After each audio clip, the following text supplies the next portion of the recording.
नमस्कार। आज हम चंबल बेसिन जो पूर्वी मैदानी का प्रदेश था उसके बारे में अध्ययन करेंगे। पूर्वी मैदान को 3 भागों में बांटा गया था: चंबल बेसिन, बनास बेसिन और मध्यमाही बेसिन, जिसको 56 का मैदान या बागर क्षेत्र के नाम से भी जानते थे। पूर्वी मैदान के बारे में हमने अध्ययन किया कि यह मैदान संपूर्ण राज्य के 23.3% भूभाग को घेरे हुए है।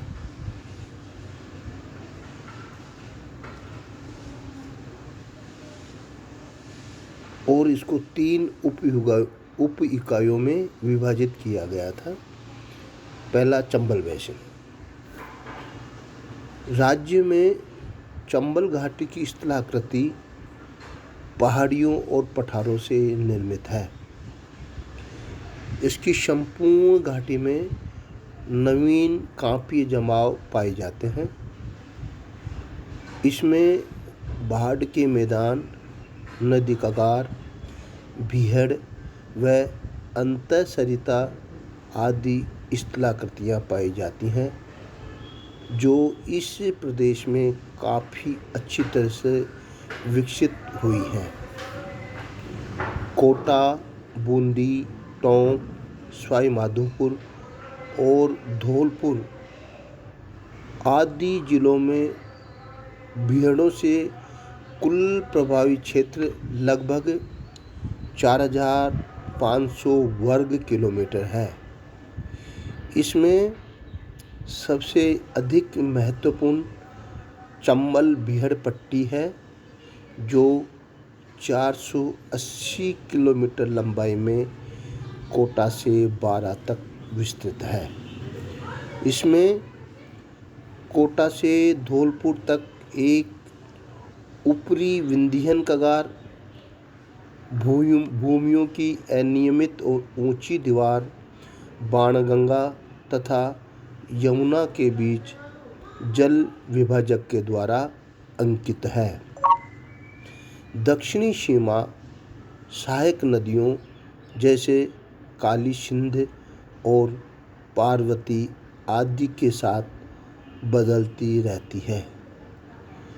इससे आगे यह कुंवारी बीहड़ों के द्वारा चंबल के दक्षिण पश्चिम मार्ग के साथ निरंतर बारा तक अच्छी तरह से सीमांकित है। बीहड़ों तथा यमुना घाटी के बीच तथा चंबल और कुंवारी के बीच के मैदानी क्षेत्र कृषि के अंतर्गत हैं। ये चंबल बेसिन की विशेषता थी। दूसरा जो भाग था, बनास बेसिन। बनास बेसिन में पश्चिम में 50 सेंटीमीटर वर्षा रेखा द्वारा तथा दक्षिण में महान भारतीय जल विभाजक द्वारा, उत्तर में अलवर पहाड़ी प्रदेश द्वारा तथा पूर्व में विंध्यन कगार के द्वारा सीमांकित है। बनास तथा इसकी सहायक नदियों द्वारा सिंचित यह मैदान दक्षिण में मेवाड़ का मैदान तथा उत्तर में मालपुरा करौली का मैदान कहलाता है।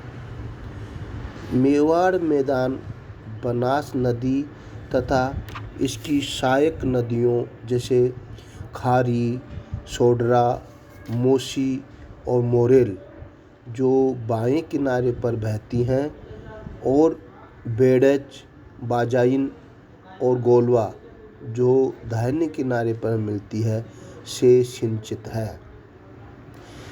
यह उदयपुर के पूर्वी भागों, पश्चिमी चित्तौड़गढ़, भीलवाड़ा, टोंक, जयपुर, पश्चिमी सवाई माधोपुर और अलवर के दक्षिणी भागों में विस्तृत है।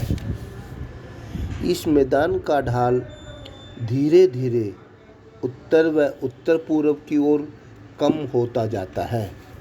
इसकी औसत ऊंचाई 280 मीटर से 500 मीटर के बीच है। इनके उच्च भूभाग टीलेनुमा हैं, जिनके कारण इसे पिडमांट मैदान भी कहा जा सकता है।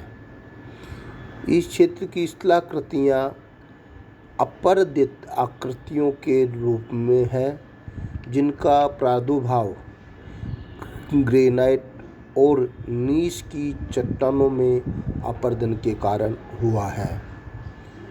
मालपुरा करौली मैदान, यह साधारणतया शिस्ट और नीस से निर्मित है। किशनगढ़ और मालपुरा के अधिकतर भागों में कांपीय जमाव की परतों की मोटाई अधिक है, जहां वे अपने नीचे अधिकांश नीस चट्टानों को छुपाए हुए हैं। इस मैदान की औसत ऊंचाई 280 से 400 मीटर के बीच में है। तीसरा जो भाग है मध्यमाही बेसिन, यह मैदान उदयपुर के दक्षिणी पूर्वी बांसवाड़ा और चित्तौड़गढ़ जिले के दक्षिण भागों में विस्तृत है। यह क्षेत्र माही नदी की सहायक नदियों से सिंचित है। इसकी औसत ऊंचाई 200 मीटर से 400 मीटर के बीच है। मध्यमाही बेसिन में मेवाड़ के उत्तरी मैदान की अपेक्षा भू आकृतियाँ अधिक विषम हैं।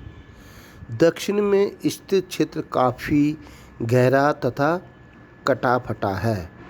यह क्षेत्र अधिक गहराई तक विच्छेदित होने के कारण इस विच्छेदित मैदान को तथा पहाड़ी भूभाग को स्थानीय भाषा में बागड़ के नाम से पुकारा जाता है।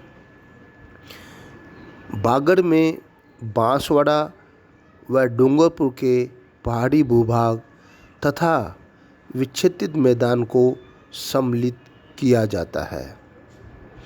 प्रतापगढ़ और बांसवाड़ा के बीच के भाग में 56 गांवों का समूह है, इसलिए इस भूभाग को 56 के मैदान के नाम से भी जाना जाता है। मध्यमाही बेसिन की जो क्वेश्चन आता है आपके एग्ज़ाम में कि 56 ग्राम समूह से क्या मतलब है, तो इसका मतलब ये है कि प्रतापगढ़ और बांसवाड़ा के बीच में 56 गांवों का समूह है, इसलिए इसको 56 के मैदान से भी के नाम से भी जाना जाता है। ये आपकी पूरी मैदान की मुख्य भाग थे। अगला जो भाग है दक्षिणी पूर्वी राजस्थान पठार, या इसको हाड़ौती के नाम से भी जानते हैं, उसका अध्ययन करेंगे। धन्यवाद।